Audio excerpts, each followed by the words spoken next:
नमस्कार दोस्तों, मैं अभिलोधी आप सभी का स्वागत करता हूं आपके अपने YouTube super math food channel में। तो दोस्तों, प्रत्येक बार की तरह मैं जीके जीएस सीरीज़ के 50 इंपॉर्टेंट क्वेश्चनों के बारे में बात करेंगे और साथ ही साथ दोस्तों हम नोट भी प्राप्त कराएंगे आप लोगों के लिए।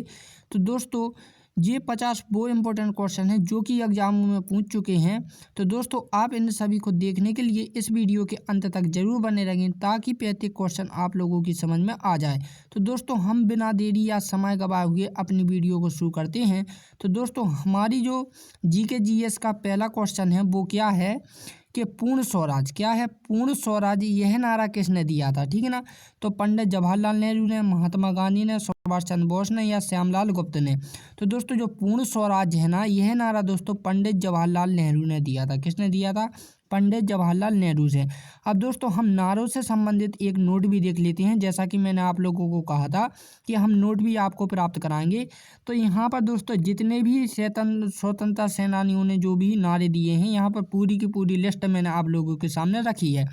तो ये नोट क्या है कि राष्ट्रीय स्वतंत्रता संग्राम के उद्बोधन के नारे, यानी कि दोस्तों जो भी राष्ट्रीय स्वतंत्रता में जिसने भी भाग लिया था उनने क्या क्या नारे दिए हैं, यहाँ पर पूरी लिस्ट है।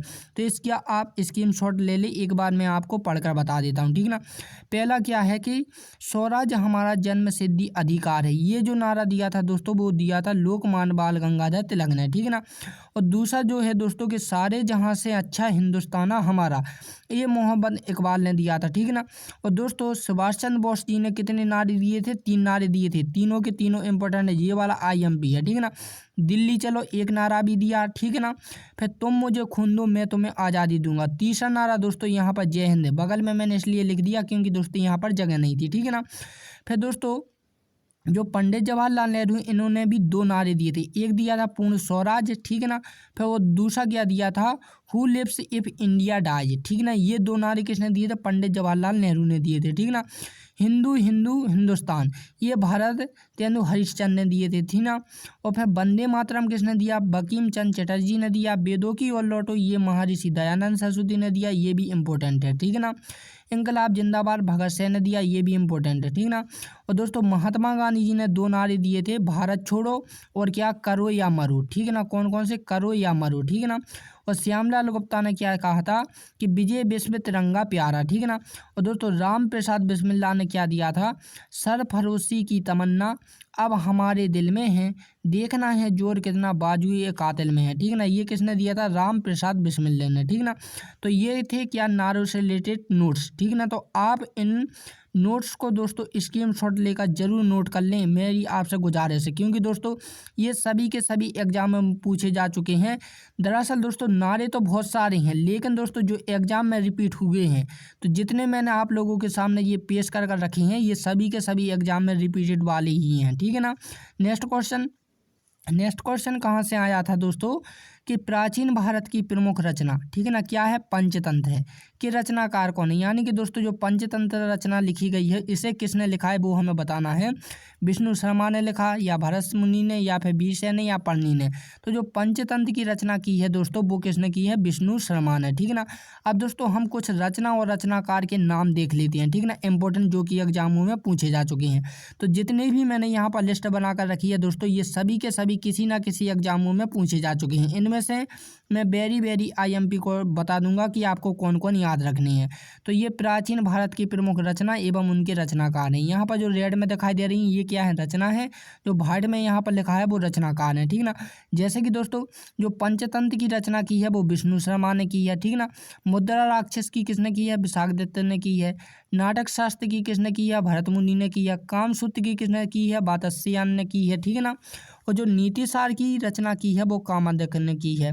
और जो बुद्धिचरित्र की है दोस्तों वो अश्वघोष ने की है। और अमरकोश की रचना अमरसेन ने की है। और बृहत संहिता की बारहमहन ने की है। और चरक संहिता की चरक ने की है। अष्टाध्यायी की पढ़नी ने की है। लीलावती की भास्कराचार्य ने की है। महाभाष्य की किसने? पतंजलि ने की है। और नवरत्न की वीरसेन और गीत गोविंद सिंह की किसने की है? जयदेव ने। अब इसमें से दोस्तों IMP मैं बताता हूँ कि कौन कौन से IMP है। एक पंचतंत्र वाला आपको रखना है याद, दूसरा कामसूत्र वाला रखना है, ठीक है ना। और एक बृहत संहिता वाला, चरक, अष्टाध्याय, लीलावती और नवरत्न। तो ये आपको 8 याद रखने हैं, 8 तो होने ही चाहिए, ठीक ना। और नोट आपकी बुक में सभी के सभी होने चाहिए, एक बात याद रखें, ठीक। नेक्स्ट क्वेश्चन देखो दोस्तों, हम अंत में हमारी जो 1000 क्वेश्चनों की लिस्ट चल रही है दोस्तों, तो हमारे लगभग कितने हो चुके हैं, 1000, ठीक है ना। इस वीडियो में हमारे 1000 हो जाएंगे और अंत में हम दोस्तों कुछ 20 प्रश्नों का रिवीजन भी करेंगे, ठीक है ना। तो ध्यान रखें, ठीक है ना, रिवीजन में मैं आपसे पूछूंगा अभी। तो दोस्तों हमारा क्वेश्चन क्या है कि गुप्त वंश की स्थापना किसने की थी। तो दोस्तों चंद्रगुप्त मौर्य ने की, श्रीगुप्त ने की, चाणक्य ने की या समुद्रगुप्त ने की। तो दोस्तों जो चंद्रगुप्त वंश है ना, यानी जो गुप्त वंश की स्थापना की है वो किसने की थी, श्रीगुप्त ने की थी, ठीक ना। किसने की थी, श्रीगुप्त में। लेकिन वास्तव में दोस्तों हम चंद्रगुप्त मौर्य को मानते हैं, ठीक ना, कि चंद्रगुप्त मौर्य ने क्या की थी, गुप्त वंश की स्थापना की थी। लेकिन दोस्तों वो किसने की थी, श्रीगुप्त ने की थी, ठीक ना। अब हम दोस्तों गुप्त वंश से रिलेटेड कुछ नोट्स देख लेते हैं। तो यहाँ पर नोट्स क्या है कि गुप्त वंश, ठीक है ना, के शासक व उनके शासन काल, ठीक है ना। अब दोस्तों एक ऑब्जेक्ट आपसे इस टाइप से बनेगा कि जो गुप्त वंश है वो किस सन से किस सन तक माना जाता है। तो 275 से लेके 570, ठीक है ना, ईस्वी तक क्या है, गुप्त वंश शासन काल रहता है। जैसे कि हम कहते हैं ना सतयुग, कलयुग, तो इस प्रकार से हम समझ लें कि जो गुप्त वंश का वंश था वो 275 से लेके 570 तक, ठीक है ना, किसका वंश माना जाता है, गुप्त वंश माना जाता है। अब इस गुप्त वंश में दोस्तों कितने राजाओं ने शासन किया है वो आपसे ऑब्जेक्ट में पूछे जाते हैं और सभी के सभी ऑब्जेक्टों में पूछे गए हैं। कैसे, देखो मैं ऑब्जेक्ट बताता हूँ। जैसे कि यदि आपसे ऑब्जेक्ट में पूछा जाए कि चंद्रगुप्त, ठीक है ना, चंद्रगुप्त प्रथम का शासनकाल किस सन से किस सन तक था। तो आपको कहना है कि 319 से लेकर 335 तक ईस्वी तक किसका, चंद्रगुप्त प्रथम का शासनकाल माना जाता है, ठीक है ना। सेकंड में क्या पूछेगा आपसे कि समुद्रगुप्त, ठीक है ना, समुद्रगुप्त का शासनकाल किस शासनकाल से है। तो दोस्तों वो है आपका 335 से लेकर 375 ईस्वी तक, ठीक है ना। इसी प्रकार द्वितीय चंद्रगुप्त का क्या है, 380 से 412 तक। और कुमारगुप्त प्रथम का कितना है दोस्तों, 412 से लेकर 455 तक, ठीक ना। स्कंदगुप्त का कितना है, 455 से लेके 467 तक। अब दोस्तों आपको एक चीज़ और याद रखनी है, एग्जाम में एक क्वेश्चन इस प्रकार से भी आया था कि गुप्त वंश के दूसरे शासक का नाम क्या है। तो आपको पता होना चाहिए गुप्त वंश, यानी कि दोस्तों हमें एक प्रकार का क्रम से याद रखना चाहिए। पहले चंद्रगुप्त प्रथम है, फिर समुद्रगुप्त, फिर क्या है, चंद्रगुप्त द्वितीय है, फिर कुमारगुप्त प्रथम है, फिर स्कंद है, ठीक है ना। यानी कि आपको क्रम से भी होनी चाहिए, क्योंकि दोस्तों एग्जाम में ये वाला क्वेश्चन पूछा जा चुका है कि गुप्त वंश के द्वितीय वंश शासक का नाम क्या है। तो समुद्रगुप्त था, ठीक है ना, ये ऑब्जेक्ट में आ चुका है। तो आप नोट जरूर कर लें। नेक्स्ट क्वेश्चन कहाँ से आया है दोस्तों, एक फिजिक्स से आया था कि विद्युत ऊर्जा को यांत्रिकी ऊर्जा में रूपांतरण करने वाला निम्न में से कौन सा उपकरण है। यानी कि दोस्तों जो करंट है, ठीक है ना, करंट को दोस्तों यांत्रिकी ऊर्जा में जो रूपांतरण यानी बदल देता है, उस उपकरण का नाम बताना है। क्या लाउड स्पीकर है, या विद्युत सेल है, या सोलर सेल है, या विद्युत हीटर है। तो दोस्तों आप जरा सोचिए, जो विद्युत मोटर है, ठीक है ना, विद्युत मोटर किससे चलती है, करंट से चलती है, ठीक है ना। वो किस में रूपांतरण कर देती है यानी बदल देती है दोस्तों, वो यांत्रिकी ऊर्जा में बदल देती है। इसके लिए दोस्तों विद्युत मोटर इसका राइट आंसर हो जाएगा। लाउड स्पीकर विद्युत ऊर्जा को दोस्तों ध्वनि ऊर्जा में कर देती है, ठीक ना। और सोलर सेल क्या होता है, सौर ऊर्जा को विद्युत ऊर्जा में कन्वर्ट कर देती है, ठीक है ना। और ये वाला जो विद्युत हीटर है दोस्तों, ये विद्युत ऊर्जा को ऊष्मीय ऊर्जा में रूपांतरण कर देता है, ठीक है ना। तो ये मैं अगल से बोल रहा हूँ, वो भी आप नोट कर लें दरअसल, लेकिन मैं आपको इनकी एक सारणी देना चाहता हूँ। तो यहाँ पर देख लें, एक नोट्स है, इनसे इम्पोर्टेंट कुछ भी नहीं है, ठीक है ना। ये वेरी वेरी इंपॉर्टेंट क्वेश्चन है, एक क्वेश्चन यहाँ से जरूर बनेगा, ठीक है ना।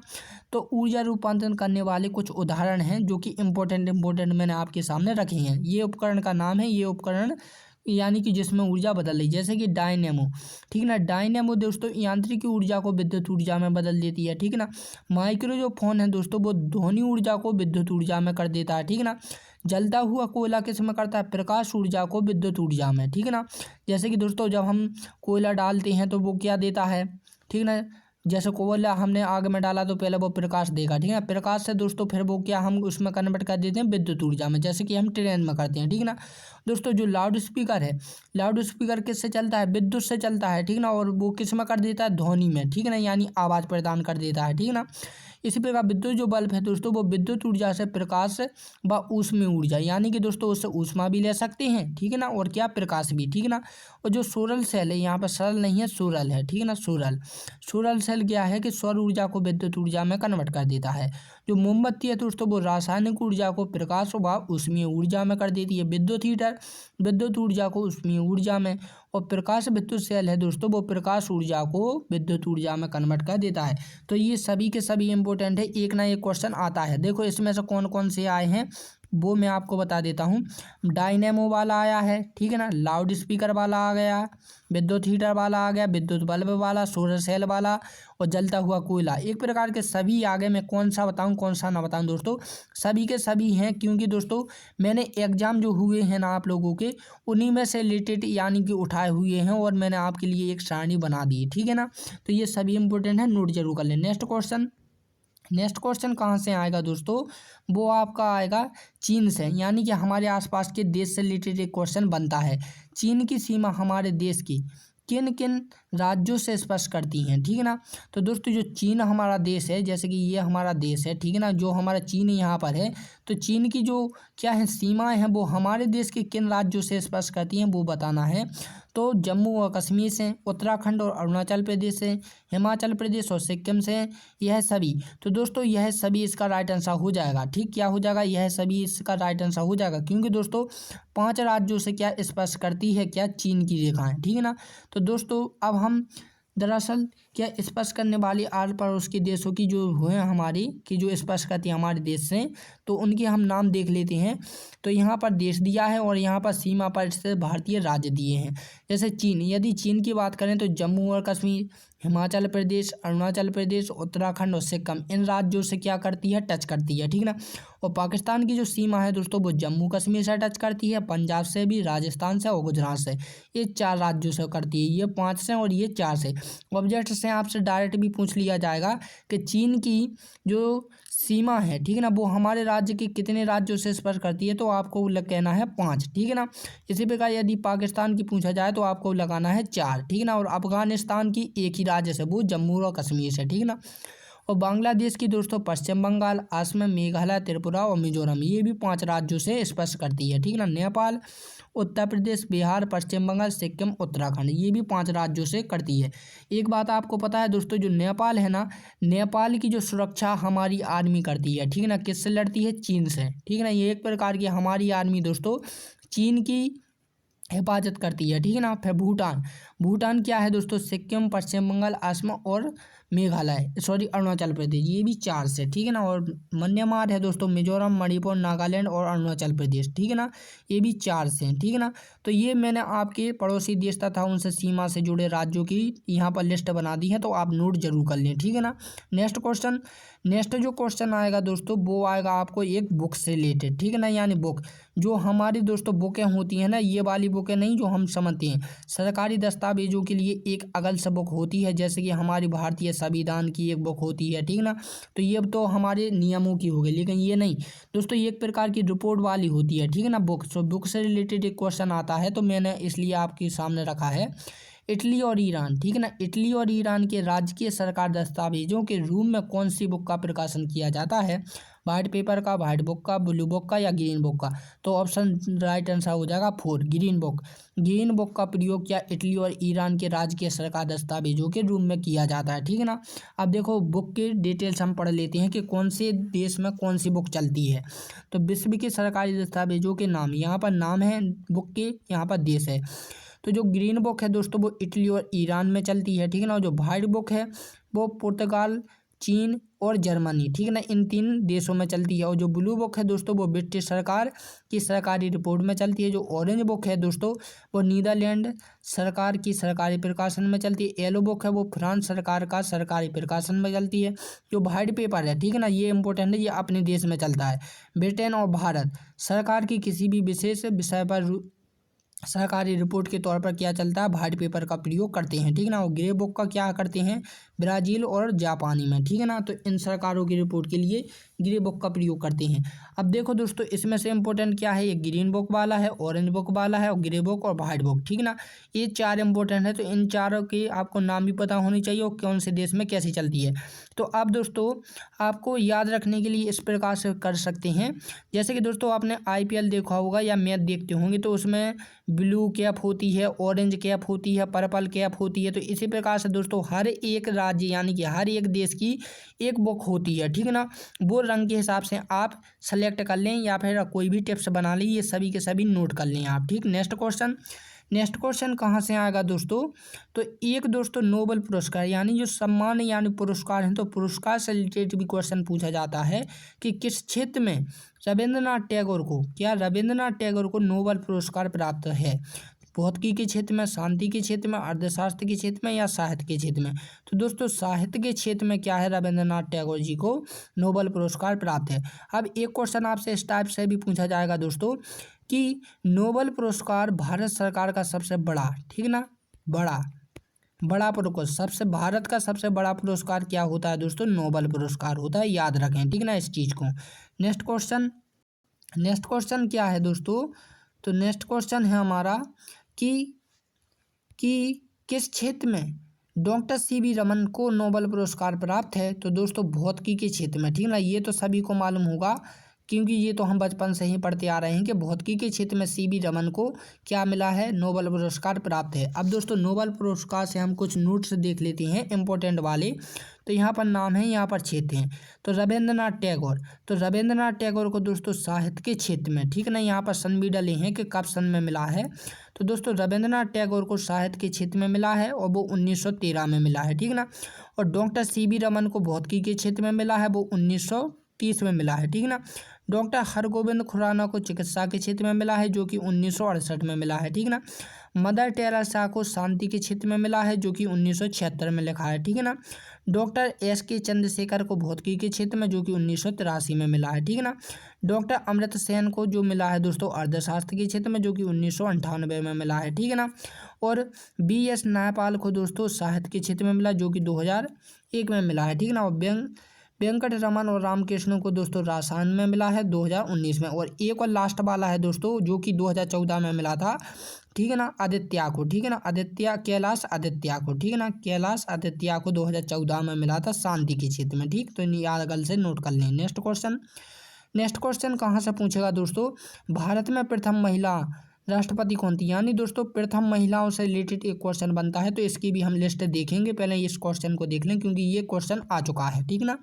भारत में प्रथम महिला राष्ट्रपति कौन है, तो दोस्तों सभी को पता होगा, मैं निराशा नहीं चाहूँगा दोस्तों, ये क्वेश्चन सभी को मालूम होना चाहिए, श्रीमती प्रतिभा पाटिल, ठीक ना। भारत की प्रथम राष्ट्रपति महिला थी, कौन थी, श्रीमती प्रतिभा पाटिल। और इंदिरा गांधी पहली कौन थी, हमारी वो प्रधानमंत्री थी, ठीक ना। अब दोस्तों भारत में प्रथम महिलाओं की थोड़ी लिस्ट देख लेते हैं इंपॉर्टेंट जो कि एग्जामों में पूछी जा चुकी हैं, ठीक ना। ये सभी के सभी दोस्तों एग्जामों में रिपीट हो चुकी हैं, ठीक ना। तो राष्ट्रपति दोस्तों यहाँ पर देखो पद के नाम है और यहाँ पर जो है उनके नाम है, ठीक है ना। जो राष्ट्रपति थी भारत की प्रथम वो श्रीमती प्रतिभा पाटिल थी। जो प्रथम भारतीय प्रधानमंत्री थी, ठीक ना, वो क्या थी, इंदिरा गांधी। राज्यपाल कौन थी, सरोजिनी नायडू जो कि यूपी की थी, ठीक ना। मुख्य सूचना आयुक्त कौन थी, दीपक संधू थी, ठीक ना। IPS, ठीक ना, वो कौन थी, किरण बेदी थी। लोकसभा अध्यक्ष मीरा कुमार थी, ठीक ना। प्रधान मुख्यमंत्री कौन थी, सुचेता कृपलानी यूपी की थी। कैबिनेट मंत्री राजकुमारी अमृत कौर थी। भारत रत्न विभूषित कौन थी, इंदिरा गांधी थी। अंतरिक्ष यात्री कौन थी, कल्पना चावला थी। और राजदूत कौन थी, विजय लक्ष्मी थी, ठीक ना। और रेलवे ड्राइवर कौन थी, सुरेखा शंकर यादव थी। विदेशी मंत्री सुषमा स्वराज थी। IAS कौन थी, अन्ना जॉर्ज थी। प्रथम महिला शासक रजिया सुल्तान थी। भारतीय ज्ञानपीठ पुरस्कार से सम्मानित पहली महिला कौन थी, आशा पूर्णिमा देवी थी। अब इसमें से इंपॉर्टेंट कौन रखना है वो आप मैं बताता हूँ। तो इम्पोर्टेंट राष्ट्रपति, प्रधानमंत्री, राज्यपाल, ठीक है ना। और यहाँ से वेरी वेरी इंपॉर्टेंट IPS और IAS, ये दो आपको जरूर याद रखने हैं, ठीक है ना। इसके बाद अंतरिक्ष यात्री, राजदूत, ठीक है ना। और रेलवे के लिए दोस्तों ये रेलवे ड्राइवर जरूर आपको याद रखना है, ठीक है ना। तो ये इंपॉर्टेंट वाले आपको जरूर याद होनी चाहिए और नोट तो सभी के सभी होना चाहिए, ठीक है ना। नेक्स्ट क्वेश्चन क्या है दोस्तों कि भारत में सबसे बड़ा पशुओं का मेला कहाँ लगता है। तो दोस्तों एक क्वेश्चन आपको GK में सबसे बड़ा, सबसे ऊंचा, सबसे छोटा, सबसे नीचा और सबसे लंबा, इस टाइप से क्वेश्चन बनता है, ठीक ना। तो सबसे पहले हम क्वेश्चन को सॉल्व कर लेते हैं क्योंकि ये 2018 में आ चुका है, ठीक ना, रेलवे में। तो राजस्थान में, जोधपुर में, उज्जैन में या सोनपुर में। तो दोस्तों जो भारत का सबसे बड़ा मेला लगता है वो सोनपुर में लगता है जो कि बिहार में है, ठीक ना। तो ऑप्शन नंबर 4 इसका राइट आंसर हो जाएगा। अब हम इम्पोर्टेंट देख लेते हैं कि जो कि एग्जामों में पूछे जा चुके हैं, ठीक है ना। तो यहाँ पर दोस्तों उनके नाम हैं, ठीक है ना, और यहाँ पर उनके नाम है जिनकी लंबाई या चौड़ाई है, ठीक है ना। तो यहाँ पर देखो सभी के सभी जो हैं दोस्तों, सभी के सभी एग्जामों में पूछे जा चुके हैं। बस मैंने उन्हें शॉर्ट फॉर्म में लिखकर एक चार्ट के रूप में क्या कर दिया, हल्का सा कर दिया, ठीक है ना। जैसे कि दोस्तों क्वेश्चन में ये भी आ चुका है कि सबसे ऊंचा मीनार कौन है, तो कुतुब मीनार है जो कि दिल्ली में है, ठीक है ना। सबसे ऊंचा बांध क्या है, टेहरी बांध है, जिसकी ऊंचाई जो है दोस्तों वो कितनी है, 260.5 मीटर है, ठीक ना। सबसे बड़ा रेगिस्तान क्या है, थार रेगिस्तान है जो कि राजस्थान में है, ठीक ना। सबसे बड़ा गुफा मंदिर क्या है, तो दोस्तों वो कैलाश मंदिर जो कि एलोरा में है, ठीक ना। जैसे हम एलोरा की गुफाएं भी बोलते हैं। सबसे बड़ा चिड़ियाघर कहाँ पर है दोस्तों, तो जूलॉजिकल गार्डन है जो कि कोलकाता में, ठीक ना। ये इंपॉर्टेंट है, ठीक ना। सबसे बड़ी मस्जिद कहाँ है, जामा मस्जिद जो कि दिल्ली में है। सबसे लंबी नदी क्या है, गंगा नदी है। सबसे ऊंचा दरवाजा क्या है, बुलंद दरवाजा है, ठीक ना। सबसे बड़ा निवास क्या है, राष्ट्रपति निवास है, ये भी आईएमपी है, आपको याद रखना है, ठीक ना। सबसे बड़ा राज्य क्या है, राजस्थान है, ठीक ना। यदि आपसे दोस्तों किसकी जनसंख्या की दृष्टि से पूछे कि सबसे बड़ा राज्य क्या है, तो उत्तर प्रदेश है, यूपी है, ठीक है ना। और दोस्तों यदि आपसे क्षेत्रफल की दृष्टि से पूछे तो राजस्थान है, ठीक ना। सबसे सर्वोच्च सम्मान कौन है दोस्तों, भारत रत्न है, ठीक ना। सबसे बड़ा नहीं है, बड़ा तो नोबेल पुरस्कार है, लेकिन सम्मानित कौन है दोस्तों, भारत रत्न, ठीक ना। सबसे बड़ा गुरुद्वार क्या है, स्वर्ण मंदिर है जो कि अमृतसर में, ये भी इंपॉर्टेंट है, आपको याद रखना है, ठीक ना। सबसे लंबी नहर इंदिरा गांधी नहर है जो कि राजस्थान में है, ठीक ना। लंबा रेलवे प्लेटफॉर्म क्या है, गोरखपुर यूपी में, ये भी आजकल दोस्तों बहुत इंपॉर्टेंट क्वेश्चन बन चुका है, ये भी, ठीक ना, याद रखना है आपको। सबसे बड़ा डेल्टा सुंदरबन डेल्टा जो कि पश्चिम बंगाल में है। सबसे बड़ा सूर्य कोण मंदिर क्या है दोस्तों, तो ये है कोणकार सूर्य मंदिर जो कि पूरी उड़ीसा में है, ठीक है ना। तो यहाँ पर दोस्तों एक आप ध्यान दे बात को कि अब दोस्तों इनमें से जो इम्पोर्टेंट आपको याद रखने हैं वो कौन कौन से रखने हैं, तो वो भी मैं आप लोगों को अभी हाल बता देता हूं कि ये तो आपको कम से कम याद ही रखने हैं जो कि एग्जाम में पूछे जा चुके हैं, ठीक ना। तो इसमें से दोस्तों सबसे बड़ा बांध पूछा जा चुका है, सबसे बड़ा रेगिस्तान पूछा जाएगा, ये चारों ये तीनों, ठीक है ना, ये सब पूछे जा चुके हैं। यहाँ से दोस्तों निवास पूछा जा चुका है, सर्वोच्च सम्मान, ठीक ना, और लंबी नहर, और दोस्तों गुरुद्वार भी पूछा जा चुका है, और सबसे बड़ा ये, तो ये दोस्तों सभी के सभी पूछे जा चुके हैं। बाकी के दोस्तों ये कुछ मैंने मन से डाले हुए हैं, ठीक है ना, आपको याद रखने के लिए। तो दोस्तों ये सभी के सभी एग्जामों में रिपीट हो चुके हैं, तो आपको इन्हें जरूर याद रखना है, ठीक है ना। नेक्स्ट क्वेश्चन देखते हैं। तो नेक्स्ट क्वेश्चन है दोस्तों, बॉक्साइट किस उद्योग का कच्चा माल है, तो उर्वरक का, सीमेंट का, मैंगनीज का, या एल्यूमिनियम का। तो दोस्तों एल्यूमिनियम का क्या है, बॉक्साइट कच्चा माल है, ठीक है ना। नेक्स्ट क्वेश्चन क्या है दोस्तों, निम्नलिखित में से कौन सा सर्वाधिक महत्वपूर्ण सोयाबीन उत्पादक राज्य है, तो दोस्तों उत्तर प्रदेश, महाराष्ट्र या गुजरात। तो दोस्तों मध्य प्रदेश सोयाबीन का क्या है, अच्छा उत्पादक राज्य है। तो दोस्तों अब यहाँ से जो आपके स्टार्ट होने वाले हैं दोस्तों, यहाँ से आपके क्या है कि रिवीजन वाले क्वेश्चन जो हमने 1000 क्वेश्चन कर लिए हैं दोस्तों जीके जीएस के, ठीक है ना। जीके जीएस की जो सीरीज चल रही थी हमारे 50 क्वेश्चनों की, वो आज हमारी इस वीडियो में पूरे हो चुके हैं। तो यहाँ से दोस्तों 20 जो क्वेश्चन है वो अब रिवीजन के तौर पर होंगे, तो हम जल्दी जल्दी से इन क्वेश्चनों को करेंगे, ठीक है ना। अब रुक रुक कर या समय कर नहीं रुकेंगे, ठीक है ना, यानी कि अब हम फटाफट जल्दी जल्दी करते चलेंगे। तो दोस्तों वेदों की ओर लौटो यह नारा किसने दिया था, तो महर्षि दयानंद सरस्वती जी ने दिया था, ठीक है ना। नेक्स्ट क्वेश्चन में क्या है दोस्तों कि किस ज्वालामुखी को भूमध्य सागर का प्रकाशक स्तंभ कहा जाता है, तो वो स्ट्रॉन्ग बोली को कहा जाता है, ठीक है ना। नेक्स्ट क्वेश्चन में क्या है कि भारतीय आधार पर राज्यों का गठन सबसे पहले किस वर्ष में किया गया, तो दोस्तों 1953 में किया गया, ठीक है ना। Next question, Vande Bharat express की शुरुआत किन रेलवे स्टेशनों के बीच की गई, तो दोस्तों वो की गई नई दिल्ली से वाराणसी, ठीक ना। ये इंपॉर्टेंट क्वेश्चन आ चुका है, मैंने आपको पहले ही बताया था, ठीक ना। नेक्स्ट क्वेश्चन में क्या है कि जलियांवाला बाग हत्याकांड किस सन में किया गया था, तो दोस्तों वो किया गया था 1919 में, ठीक है ना। इसके बाद दोस्तों ये क्वेश्चन मैंने आपको बताया था कि 1930 में दोस्तों साविनाय अवज्ञा आंदोलन, ठीक है ना, 1930 में हुआ था, और इसी समय दोस्तों गांधी और इब्राहिम समझौता भी हुआ था, ठीक है ना। तो ये दोनों आप नोट कर ले अगल से, ठीक है ना। नेक्स्ट क्वेश्चन कि राजा राम मोहन राय ने ब्रह्म समाज की स्थापना किस सन में की थी, तो दोस्तों वो की थी 1828 में, ठीक है ना। 1828 में क्या है, ब्रह्म समाज की स्थापना की थी किसने, राजा राम मोहन राय ने। और 1829 में दोस्तों सती प्रथा को इनने क्या किया था, गलत घोषित किया था, यानी कि हटा दिया था, ठीक ना, किसने, राजा राम मोहन राय ने सन 1829 में, याद रखें। नेक्स्ट क्वेश्चन नेक्स्ट क्वेश्चन क्या है कि भारतीय खाद्य सुरक्षा एवं मानक प्राधिकरण का मुख्यालय कहाँ स्थित है? तो दोस्तों वो है नई दिल्ली में। कहाँ पर है? नई दिल्ली में, ठीक है ना। नेक्स्ट क्वेश्चन में क्या है कि भारतीय लघु उद्योग विकास बैंक, जिसे हम दोस्तों SIDIB का मुख्यालय कहाँ है? तो दोस्तों वो है हमारा लखनऊ में, ठीक है ना। नेक्स्ट क्वेश्चन में क्या पूछा जा चुका है कि भारत की किस नदी को जैविक मरुस्थलीय नदी कहा जाता है? तो दोस्तों वो दामोदर नदी को क्या है कि जैविक मरुस्थलीय कहा जाता है, ठीक है ना। नेक्स्ट क्वेश्चन में क्या है कि ऑस्कर 2019 में किस सर्वश्रेष्ठ फिल्म का अवार्ड प्राप्त हुआ? ये इंपॉर्टेंट क्वेश्चन है। मैंने अभी हाल आपसे बताया था कि एक बुक से रिलेटेड क्वेश्चन आता है, तो ये ग्रीन बुक से आया है, ठीक है ना, क्योंकि दोस्तों ये 2018 में पूछा जा चुका है रेलवे में, ठीक है ना। नेक्स्ट क्वेश्चन में क्या है कि आगरा नगर, ठीक है ना, आगरा नगर की स्थापना किसने की थी? तो दोस्तों वो की थी सिकंदर लोदी ने। किसने की थी? सिकंदर लोदी ने, ठीक ना। नेक्स्ट क्वेश्चन में क्या है दोस्तों कि विश्व की कौन सी ऐसी नदी है जो हमेशा गर्म रहती है? मतलब कि दोस्तों जो हमेशा पानी गर्म रहता है, ठीक है ना, उसका पानी गर्म रहता है हमेशा, चाहे वो ठंडों के दिन हो, बरसात के दिन हो, गर्मी के दिन हो, यानी कि कोई सा भी मौसम हो दोस्तों, उस नदी का पानी सदैव गर्म रहता है। तो वो कौन सी नदी है? तो मैंने कई बार बताया, ये इंपॉर्टेंट क्वेश्चन है, नील नदी, ठीक ना। और नील नदी ही दोस्तों विश्व की सबसे लंबी नदी है। क्या है? विश्व की सबसे लंबी कौन है नदी? नील नदी है, ठीक है ना। और इसका पानी भी क्या है? सदैव गर्म रहता है। और दोस्तों जो गंगा नदी है वो भारत की सबसे लंबी नदी है। क्या है? भारत की सबसे लंबी नदी गंगा नदी है, ठीक है ना। और जो लोहित नदी है दोस्तों, लोहित नदी को हम खून नदी के नाम से भी जानते हैं। किसके नाम से? खून, ठीक है ना। लहू, जो खून होता है, रक्त होता है, ब्लड होता है, उसके नाम से हम किसे जानते हैं? लोहित नदी को जानते हैं। ये इंपॉर्टेंट है। तो ये तीनों के तीनों इंपॉर्टेंट है, जो मैंने मुंह से बोले हैं वो आप लोगों को नोट जरूर कर लेने हैं, ठीक है। नेक्स्ट क्वेश्चन कि भारतीय रिजर्व बैंक का मुख्यालय कहाँ स्थित है दोस्तों? तो वो है मुंबई में। कहाँ पर है? मुंबई में, ठीक है ना। तो यहाँ पर है कि इंदिरा कैंटीन योजना की शुरुआत किस राज्य में की गई? तो कर्नाटक में, उत्तर प्रदेश में, महाराष्ट्र में, गुजरात में। तो दोस्तों अब इस क्वेश्चन को आपको क्या है कमेंट के रूप में बताना है। तो क्योंकि दोस्तों ये सभी के सभी मैं क्वेश्चन आप लोगों को बता चुका हूँ, इसलिए दोस्तों इस क्वेश्चन को मैं आप लोगों के ऊपर छोड़ता हूँ, ताकि मुझे पता चले कि आप लोग बस पढ़ते भी हैं या नहीं पढ़ते हैं।